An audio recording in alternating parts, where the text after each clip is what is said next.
৭১ সনে যারা দেশ স্বাধীন করেছিলেন তাদের বলতাম মুক্তিযোদ্ধা। তারা দেশ দিয়ে গেছেন বঙ্গবন্ধুর নেতৃত্বে। আর দেশের অর্থনীতিকে সবচেয়ে সবল রেখেছেন এই রেমিটেন্স যোদ্ধারা। তারা যখন দেশে ফিরে, বিশেষ করে এয়ারপোর্টে তাদেরকে যেভাবে হ্যাস্তন্যস্ত করা হয়, আমার কাছে মনে হয় যে সেটা বন্ধ হওয়া উচিত। তারা যাতে একজন ভিআইপি হিসাবে এই দেশে প্রবেশ করতে পারে। আমার আসলে কথা বলার খুব একটা ইচ্ছা ছিল না, কিন্তু গতবার ওমরায় যেয়ে মানুষের কাছে আল্লাহর ঘরে কথা বলে এসেছিলাম যে তাদের কথা বলবো।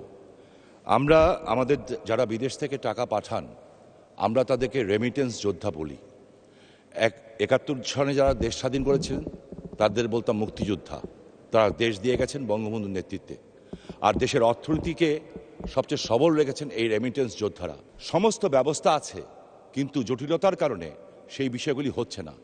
আমার প্রবাসী কল্যাণ মন্ত্রণালয়ের কাছে আমার বিনীত অনুরোধ থাকবে এবং জিজ্ঞাসা থাকবে, এই লোকগুলি যখন হাড় ভাঙা পরিশ্রম করে 40-50 ডিগ্রি সেলসিয়াস বিশেষ করে মিডল ইস্টে কাজ করে, তারপরে সে টাকা পাঠায় এবং আমরা দেশে ভালো অবস্থায় থাকি, তাদের পরিবারও ভালো অবস্থায় থাকে।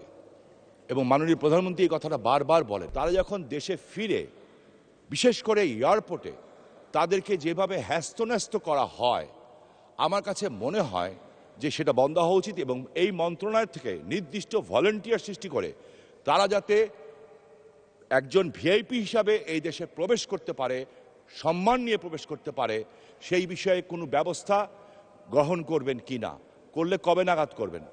এই ব্যাপারে আমাদের মন্ত্রণালয়ের পদক্ষেপ নেওয়া হয়েছে।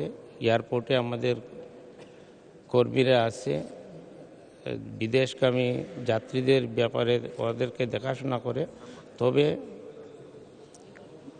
জনবলের সীমাবদ্ধতা আছে, যে কারণে হয়তো সঠিকভাবে দেখাশোনা হচ্ছে না।